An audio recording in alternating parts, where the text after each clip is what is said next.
Good Wednesday afternoon, everybody. Welcome into Trail Tidbits, Volquest.com. I'm Eric Kane, Matt Ray, here to bring all the knowledge. Not me, that's him, the recruiting expert. Tennessee targets, Tennessee commits following week number 9 of the high school football season. But not only that, recruiting never stops. Tennessee hosted a bevy of really talented, high-class players last weekend for the Texas A&M game, and that's where we're going to start right now. You guys have written some stories about it. We've talked about it on other podcasts and shows, but a little quick overhaul here. The headliner, obviously, what you hope is your quarterback of the 2025 class, George McIntyre, in-house watching Tennessee at Neyland for the first time this season. That happened against A&M. Yeah, with George, he's not taking a lot of game day visits this fall.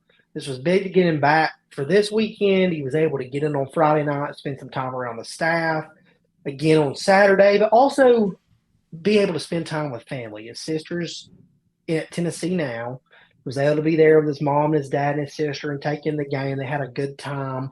And then I think for George, these visits are different for him now.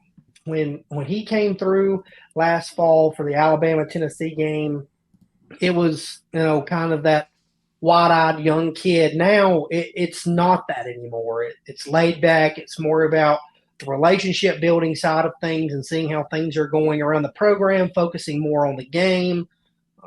And I think really this was a really good visit for him. He's going to go see Colorado and UCLA coming up, and then the only other game day trip planned right now is Tennessee again when they host Georgia. In talking to some folks this weekend, I wouldn't be surprised if there are some more trips scheduled outside of that UCLA Colorado game. I do think they want to make sure that they are diligent in the process and that they see some of these places that are good experiences, because I think ultimately George McIntyre's timeline is sometime this winter. And when that happens, I think that he and his family are not going to want to go anywhere and visit anywhere else other than the school that they're committed to. So I think they're going to try to see those things, get those game day experiences in this fall. And then I think you probably see him shift towards a decision in the winter after his junior season. But this was a good visit for him this weekend. It was laid back. He's not a guy that just gives a lot away in terms of what he says. But this weekend, heard him say a couple more times that he really felt like a priority to Tennessee. I think that's obvious when you're looking at it on the surface, right, Eric? But to hear him say that was a little bit new for me, and just kind of come out and say it on his own. So I think this was a good weekend for Tennessee. I continue to think that one of, if not the best relationship that he has right now is with Josh Heupel. He's got a strong relationship with Tommy Rees. He's got some interest in UCLA. Georgia's calling him more. But right now, I think Tennessee is laying the groundwork to have a really good shot to win this recruitment down the stretch for George McIntyre. Obviously, a long way between now and a decision and a lot of work to do, and more schools are going to continue to come after him harder and harder. And again, you just look at the, just the things that are going in Tennessee's favor, obviously. I mean, it's like we had this conversation, and by no means am I trying to lump him into this category, but like Edwin Spillman was coming here, Edmund Spillman was coming here, and some other guys, Caleb Herring was coming here. I'm not saying George is coming here, but like Mid-State kid, sisters here, like there's a lot of things that line up in favor of Tennessee, but we'll keep tracking that, and obviously a decision like you think could come this winter. Now let's shift gears to another in-state guy. Every time I think about this guy, I want to say Chase Utley, but his name is Ethan Utley, a defensive lineman class of 2025 from Innsworth. He was in town as well, taking in Tennessee's dominating performance on the defensive line. You can talk about priorities on the offensive side of the ball, and Georgia's probably priority one for that 2025 class. There's a handful of guys that Tennessee's honed in on very early, and in my opinion, on the defensive side of the ball, Ethan Utley is as big as any of those guys. He is a top priority for Tennessee right now, a guy that is really continuing to make strides in his game. He's growing physically. The game's slowing down for him. And he's really engaged in the recruiting process. He's really enjoying starting to build better, stronger relationships with coaches, and he's got a strong relationship with Rodney Garner. He was really impressed with Tennessee this weekend. At one point, Ethan Utley was thinking that the game that he might make it back to in Knoxville was the Georgia game. He will still be back for that game most likely. But with Texas A&M coming to town and the way that the Tennessee defensive line is played, he felt like this weekend offered him the opportunity to see the two best defensive lines in the country, go head to head. And he came out of this one saying as much, and that he felt like Tennessee stamped their spot as number one currently. So you talk about, you look back to last fall and some of those offensive explosions that Tennessee had and how that, flipped the switch with recruits and different things. It can have the same effect for defensive recruits, and it seems like it really impressed Ethan Utley on Saturday. All right, let's shift gears now to a Missouri commit. Let's go to the class of 2024. So one that is, very high on Tennessee, came here this past weekend in Tennessee, potentially a flip candidate.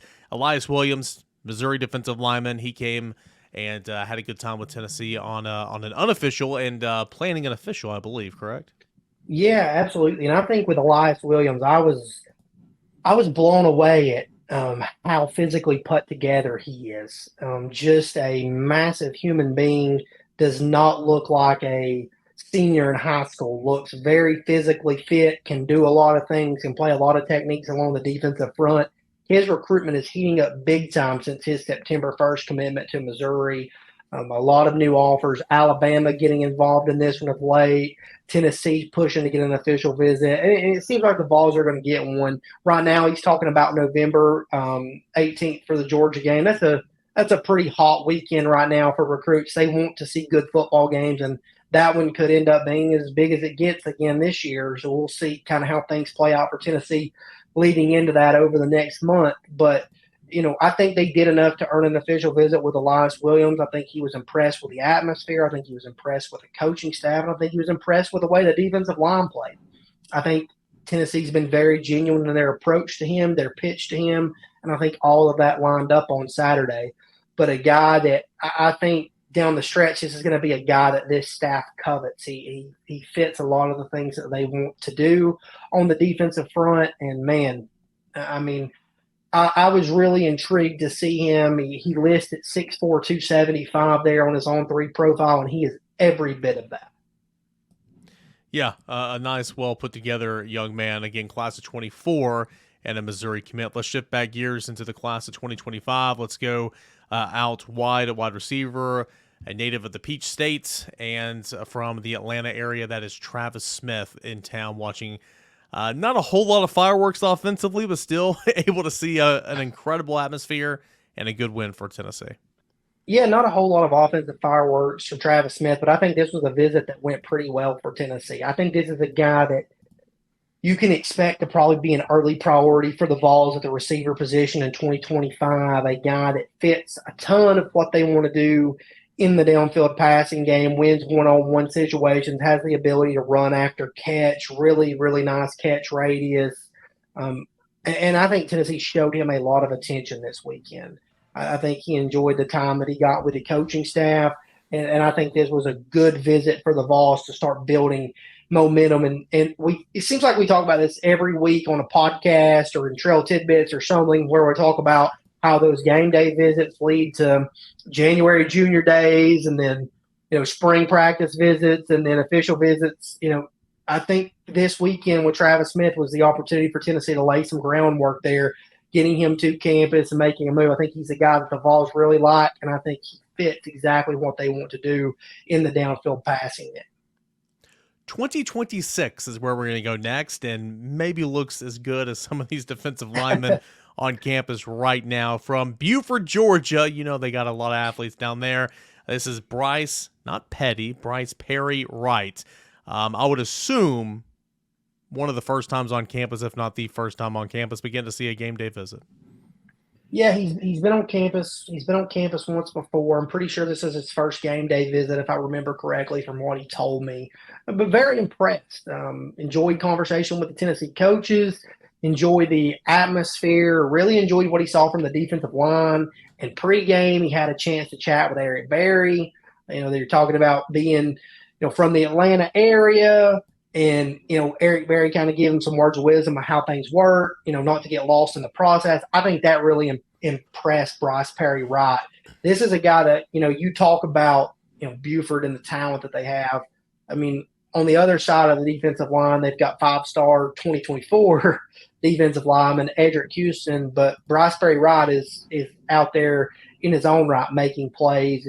He's a top 50 guy on 3 early on in this cycle. Just really high motor, really gets after the quarterback. I mean, it's good to see film line up as you say stuff, but he's a guy that I think can play a lot of different techniques. Is obviously still growing into his body, but again, I wouldn't be surprised to see him back on campus at some point this fall. That Georgia game is, again, one that's attracting the attention of recruits and is something that I don't think that, it would be a total shock to see him back for that game, but already definitely planning to get back, believes that Tennessee is among, some of his favorites, and he's got a lot of offers early in this process. I mean, I respect and I love being around high school football in East Tennessee, and there's a lot of good players. There's a lot of good teams. But I'm looking at this defensive line for Buford right now, and my God, I mean, Perry Wright is at 2026. I mean, look at these guys next to him, man. They are just massive human beings. Yeah, it's impressive. And then you start looking behind him. You got Montrez Walker there at linebacker. You got KJ Bolden back there behind him. You've got I'm not as up on my Buford guys this year as I normally am, but it's a ton of Division I prospects there again, and no surprise. But they took a surprising loss on Friday night. So, lost to the defending state champions Mill Creek in a game that was an absolute slugfest. I was able to catch the final 8 or so minutes of that after I got done at Baylor and Life Christian, which was not pretty. All right, let's look at some stat lines as we do every single week here on Trail Tidbits. We're going to start with an in-state guy. Wasn't on campus last week, but I believe it was for the South Carolina game. That's Cam Sparks. I mean, just put him wherever you want to, right? Offense, defense. On Friday night, he had a nice special teams play, 93-yard kick return for a touchdown. Also caught a touchdown pass as well. That is Cam Sparks down there at Baylor. Yeah, I mean, again, that game was out of hand early, 42-0 maybe in the first quarter. The running clock was on in the first quarter, but Cam Sparks caught the opening kick and returned it for a touchdown. Probably broke 2 or 3 tackles and then drugged 3 more guys into the end zone with him. And then a couple of drives later, catches a really nice ball over the shoulder, back pylon, that really signified that the route was on there. But you can see again the gear starting to click for Cam Sparks, man. He is so much more aggressive. He's playing so much more naturally. We've talked about this a good bit, but as he starts to figure out that he can be a nice guy off the field and run through your face on the field, he's going to be a handful. And that's where things are starting to get for him right now, as Baylor's starting to tune up for another playoff run. All right, let's go down to Bradley Central and check in with Boo Carter and Marcus Gorey. First, Boo Carter. The dude just continues to make plays, man. He's coming here. He's laying the wood at safety the other night when he was in Knox County, and AP was over there to see him. Line him up wide receiver, line him up running back, but special teams is where also I believe he can make a big impact early on as a freshman, maybe at the University of Tennessee. A 75-yard punt return for a touchdown. Boo Carter looking really good in that respect. And of course, we'll see about D. Williams. But anyway, Boo Carter, good special teams player. He made a nice play the other night. Yeah, so I was checking in on the Bradley Central game kind of throughout the night because it was tight for a little bit. It was 7-0 Bradley Central at the half, and they ended up pulling away in the second half. But in checking with some folks there on the Bradley side of the ball, they told me Boo had returned a punt and Marcus had returned a kick, and suddenly, it was 28-0. And then I see Boo on Saturday. I'm like, hey, man, you return a punt? I said, yeah, just 75 yards.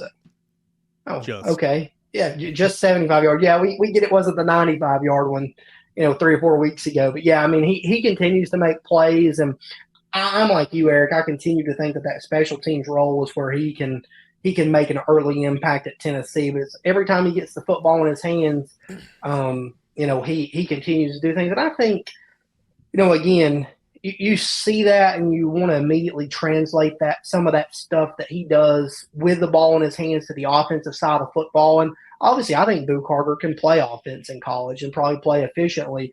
But I think the things that he does translates even more, to the defensive side of football. Those quick, short area type things. He's physical. Boo Carter is well put together, and I've been told this a couple of times that when he gets you in the box, he is physical. He beats you up. The way that he can kind of leave you guessing which way you're going, you can't leave him guessing. He's always kind of winning that one-on-one situation, and I think that's one of the reasons Tennessee likes him on the defensive side of the football so much. But yeah, he continues to make plays, and then Marcus Gorey getting in with a kickoff return for a touchdown. I think he's continuing to build on a good senior season at Bradley Central as they continue to, have their eyes set on a state title with a big matchup coming this weekend against Cleveland in the little crosstown showdown there. Yep, some good football in the Chattanooga area as always. Last one, we'll check in with our friendly 5-star wide receiver. That is Mike Matthews. Couple of receptions, 59 yards, touchdown, just casual. Love that they post their stats online every single week. I know you do as well. Mike Matthews continuing to, have a historic, potentially, senior season over there. Yeah, Mike Matthews just continuing to make those, tough plays look routine, and he continues to rewrite the record books there at Parkview. A guy that is, I think probably one of the more selfless players that I've came across just in some of the things that he does to help that team continue to be competitive, the way that he blocks, the way that he plays, both sides of the football, never wants to come out of the game, wants to play special teams. You just don't see that anymore. And I think for him, I think the way that he blocks is adds as much to that team as what he does when the football is in his hands. So for him, another good weekend, a tough 1-point loss to Archer. But Parkview's having a really good season and looks like they'll have a chance in the playoffs. All right, as we say goodbye here on Trail Tidbits this week, recapping week number 9 edition, I believe. Let's look ahead to Tennessee at Alabama. Of course, not a home game for Tennessee. Tennessee's hitting the road, and can't host anybody or anything. But obviously, some Tennessee targets also being highly coveted by Alabama. George McIntyre being one of them. Who are some targets we should be paying attention to for this matchup? Who are some guys from Alabama that we should be paying attention to, and kind of what does this game mean in terms of recruiting for Tennessee? Yeah, I think you can look at George McIntyre as number one. I think this is a big game for him to tune into and kind of try to find out. Obviously he's going to be on the road, so how much will he get to watch? But I still think this is something he probably goes back and watches as he's a student of the game and in that right. But starts with him. Tennessee's recruiting Naeem Alford, 5-star cornerback out of Alabama, pretty hard. Have had a good run of success of getting him to campus. He's a teammate of Khalifa Keith. Tennessee'd like to get him back at some point this fall. He's reiterated that he will be back. Jared Smith, another guy from the state of Alabama that's highly coveted. Tennessee's been able to get him up before. Seems like they'll have a chance to get him up again.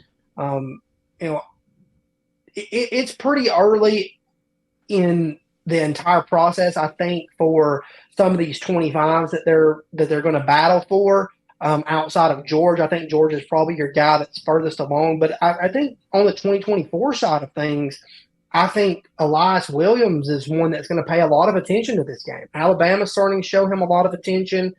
Tennessee's showing him a lot of attention. He'll be at Missouri this weekend, but this is a battle that down the stretch could turn into Tennessee, Alabama, Missouri. We'll see who else jumps in the fold there. But he's planning to take an official visit to Alabama. They're showing him a lot of attention, and Tennessee's trying to get him back to campus, and seems like he will be back. So that's a guy that I think you have to pay attention to, as he's one of these late risers in this 2024 cycle.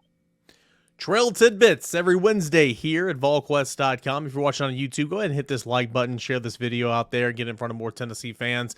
If you're watching on YouTube and you haven't subscribed to Volquest on the YouTube channel, it helps us survive, right? It's how we make a living, so we do appreciate that. Volquest.com, 50% off your first year of annual subscription. This week only, big game sale. Encourage you to take advantage of that, and you can join our awesome conversations on the Journal Quarters during football games and shortly thereafter. But no, it's all fun. It's a community. It's family. We love it, and you can be a part of that as well. 50% off your first year annual subscription. That's at Volquest.com this week only. Trail Tidbits, we'll be back next Wednesday to recap Week 10, and then after that, just one more week in the regular season to go, and then it's playoff time, Matt. It's here, man. This is the most exciting time of the year. We say it on repeat for the 10, 11. Every time. Every time, 12 weeks we do it. But this is this is when we make our money. This is why we do it. Football season, baby. Gotta love it. He is Matt Ray. I am Eric Kane. Appreciate you guys for watching and listening to us here on Tennessee's Trail Tidbits.